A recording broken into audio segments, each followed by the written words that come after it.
www.mixcity.fm. Mix City Radio. Vous êtes sur Mix City Radio, c'est Sébastien avec vous pour une nouvelle chronique des voyageurs du monde. Et aujourd'hui, j'ai avec moi en ligne Marion et Yves. Bonjour. Bonjour.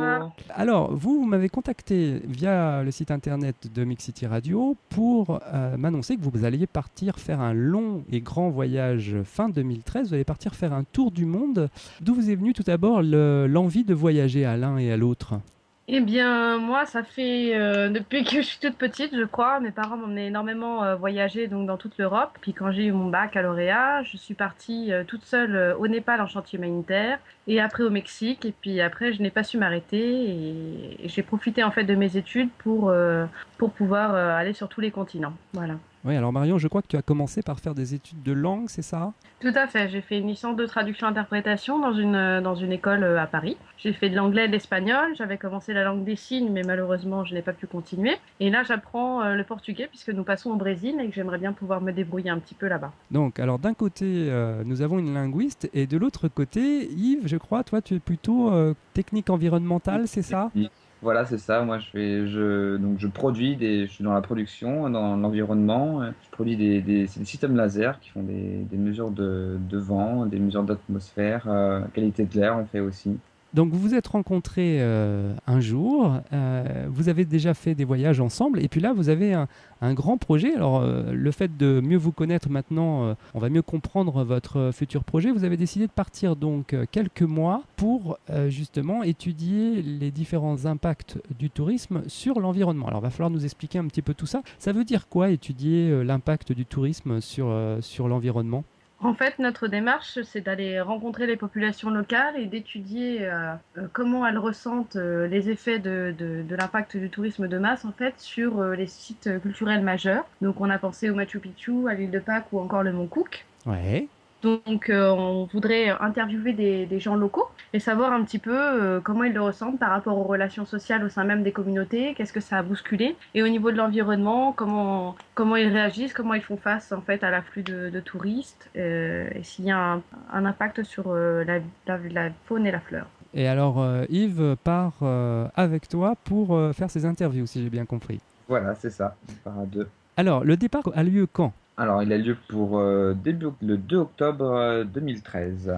Voilà, alors je suis sur votre site, on en parlera un petit peu tout à l'heure, et je crois que le départ est dans 295 jours, 20h38 minutes et 33 secondes. Et oui, on compte. C'est le compte à rebours.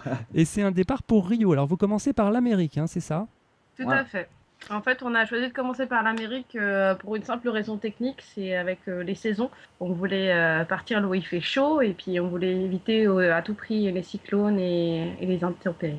Qu'est-ce que vous allez voir en Amérique du Sud ? Vous parliez tout à l'heure de l'île de Pâques. On voulait absolument voir l'île de Pâques, c'était non négociable dans le voyage. Ouais. Donc du coup, ça nous fait un petit peu de détour parce que c'est compliqué quand même d'aller jusque là-bas. On peut y aller que de Lima, de Santiago et de Tahiti. Alors après, si j'ai bien compris, vous allez revenir vers l'Océanie, donc vous serez en plein été, hein, ce sera début 2014, c'est ça ? Tout à fait.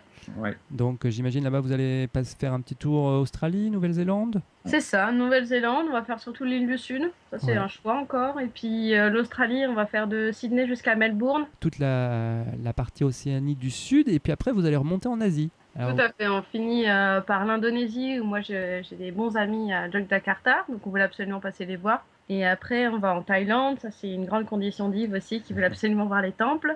Et puis moi, ma condition, c'était les temples d'Angkor au Cambodge.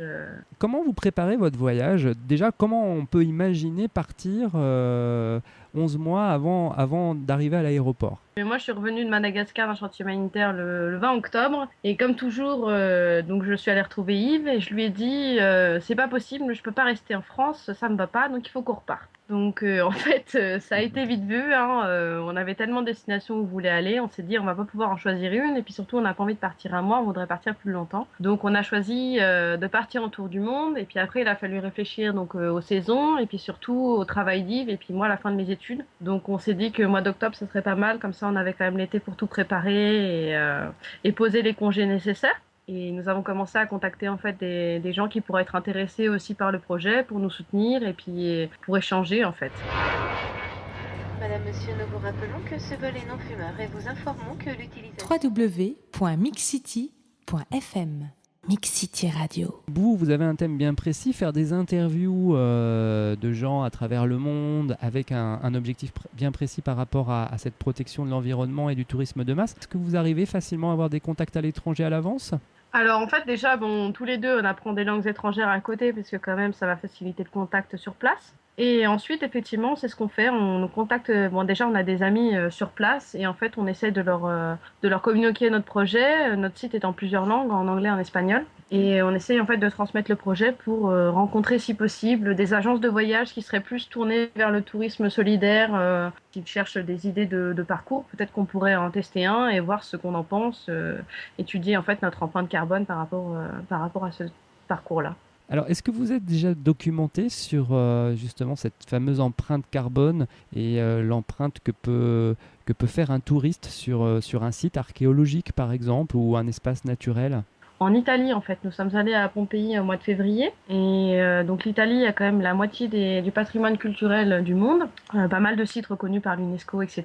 Et en fait, ils ne consacrent pas du tout de budget à la conservation de ces sites-là, qui sont pourtant majeurs et culturellement très très intéressants. Enfin, on a été choqués, quoi. On s'est dit, mais c'est quand même un site majeur, c'est super intéressant. Et c'est quand même dommage que les générations suivantes ne puissent pas en profiter. Vos interviews, justement, vous allez en faire quoi ? Après, vous allez les diffuser sur votre site internet ou essayer de les diffuser dans les médias ? Alors, ils seront bien sûr sur le site internet, oui. Et en rentrant, on va essayer de monter des expositions qui seront faites dans des lieux culturels, dans des bibliothèques. Alors j'ai vu que vous alliez interviewer des commerçants, des agriculteurs, des experts en biodiversité. Est-ce que pour vous c'est l'occasion de montrer que le tourisme finalement ça peut avoir des effets pervers ou est-ce simplement d'informer le public sur des règles de bonne conduite à avoir quand on voyage par exemple ? Le but de ces interviews, donc, c'est déjà de faire parler les locaux, c'est ceux qui s'y connaissent le plus, mieux que nous deux. On a décidé de créer le site internet donc pour présenter le projet, évidemment, pour être un petit peu le soutien de notre projet. Et puis à côté, moi j'ai développé un autre site internet où je présente mes photos de voyage. Et en fait, au cours de différentes expositions qui vont avoir lieu pas loin de chez nous, on va pouvoir présenter les voyages et puis les vendre et espérer financer notre voyage. Alors, on peut peut-être donner l'adresse pour les auditeurs des deux sites. Alors le premier c'est Yves Lequeltel, yveslekeltel.wix.com/tour du monde, tout accroché. Et pour le mien c'est Marion Disdier, distier.wix.com/photo sans S. Vous parliez de vos différents voyages à travers le monde, le Japon, le Mexique. Est-ce que lors d'un de vos voyages, justement, vous avez assisté à des comportements de touristes qui vous ont déplu ?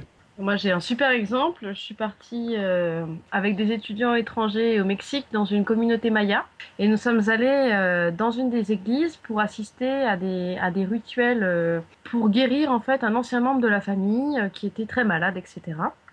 Donc en fait, le rituel consistait à être assis dans cette église sur des épines de pin et de sacrifier des animaux comme moi j'avais vu un poulet. Et on nous avait bien dit de ne pas allumer nos portables et surtout de ne pas y répondre. Mais j'ai eu quelques étudiants à côté de moi qui envoyaient des SMS à leurs copains et prenaient des photos du rituel pour les envoyer à l'autre bout du continent. Voilà. Alors, ce que je vous propose, avant de continuer et de terminer notre interview, c'est de faire une petite pause. Alors, c'est la pause citation. Alors, la première, elle est de Lao Tzu qui dit « Plus on voyage au loin, moins on se connaît ». Pour moi, voyager loin, non. Au contraire, quand on voyage, on découvre d'autres parties de soi-même. Moi, je pense que le sens de cette signification, en fait, c'est que plus on connaît de choses, moins on sait qu'on en connaît. Donc, ça serait plutôt de ce côté-là. Mais bon, je suis plutôt de l'avis d'Yves, en fait. Plus on voyage, plus on apprend sur soi et sur les autres. Alors, la deuxième citation, elle est de Jean-Luc Gendry, je l'ai posée plusieurs fois, effectivement, c'est « Ce qui importe, ce n'est pas le voyage, c'est celui avec lequel on voyage ». Alors, pour votre tour du monde, est-ce que ça va être plus important la personne avec qui vous allez voyager que le voyage en lui-même ? Je ne me voyais pas vraiment partir sans Yves. Après, dire qu'il va faire tout le voyage, je sais pas, ça doit être un petit peu prétentieux de sa part. Mais ce qui est sûr, c'est que oui, c'est une partie fondamentale, on est complémentaires et pour ça, c'est vrai que c'est très important de choisir la bonne personne avec laquelle on voyage. Et donc la personne avec qui on part, c'est un choix important qui, qui, au final, fait la réussite ou non aussi du voyage. Alors on va terminer avec le fameux proverbe tibétain. Le voyage est un retour vers l'essentiel. Alors est-ce que pour vous, ce futur tour du monde l'année prochaine va être un retour vers l'essentiel ? Eh bien, j'espère. Sinon, ça veut dire qu'on aura échoué. Non, je suis tout à fait d'accord avec ce proverbe tibétain. Moi-même, j'ai passé pas mal de temps avec les Tibétains en Népal. Je suis allée 2 fois. Et oui, c'est ça, c'est un retour vers la simplicité des choses. On est beaucoup moins perdu dans des préoccupations finalement très peu signifiantes. Donc je pense que c'est définitivement un retour vers l'essentiel.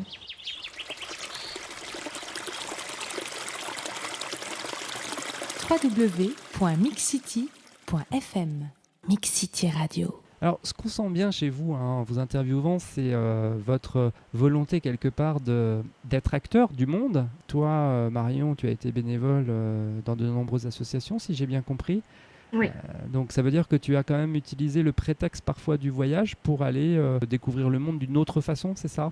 Oui, tout à fait. En fait, j'ai fait pas mal de bénévolat en France pour voir un petit peu comment ça se passait, savoir de quoi j'étais capable aussi. Et ce que j'aime le plus quand je voyage, effectivement, c'est de rencontrer l'autre et essayer de voir ce que moi, simple citoyenne française, je peux faire pour aider. Et en général, il m'apporte beaucoup plus que ce que je leur ai apporté. Alors j'ai cru lire aussi sur votre site, et là je me tourne vers Yves, que vous étiez bénévole dans une association qui s'appelle Arc-en-Ciel, c'est ça ? Voilà, c'est une association qui vient en aide aux enfants en Colombie. Pour terminer un peu cette interview, maintenant qu'on a bien cerné l'objectif de votre voyage, on aura l'occasion, j'espère, de vous réinterviewer plus tard pour savoir comment ça se passe là-bas, puis à votre retour. Vous cherchez des sponsors en ce moment ou des gens qui auraient besoin de vous aider ? C'est peut-être l'occasion d'en profiter pour passer vos messages. Bien, tout à fait, oui, on cherche des sponsors pour tout ce qui est en fait salle culturelle pour pouvoir accueillir nos expositions, nos futures expositions. Ouais. Et puis au niveau du matériel, effectivement, on est en train de se renseigner un petit peu pour tout ce qui est audio et vidéo, parce qu'en fait, on a des très bons appareils photo, mais qui font pas forcément de la vidéo de très bonne qualité. Donc on est en train de réfléchir à tout ça et voilà. Bah écoutez, nous, tout ce qu'on peut vous souhaiter, évidemment, c'est un futur beau voyage. Merci. Vous en êtes où là dans les préparatifs 11 mois avant, vous y pensez tous les jours ou comment ça se passe ? Oh oui, tous les jours. Ouais, vraiment tous les jours. On contacte des gens tous les jours. On a des rencontres avec les maires des différentes villes alentours. On a vraiment envie que ça soit posé, que ça soit réfléchi et que ça soit le plus constructif possible pour nous comme pour les personnes qu'on va interviewer, quoi. N'hésitez pas à nous donner vos témoignages, ça nous intéresse. Avec grand Très plaisir. bien.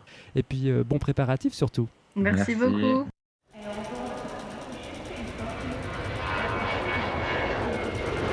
www.mixcity.fm Mix City Radio.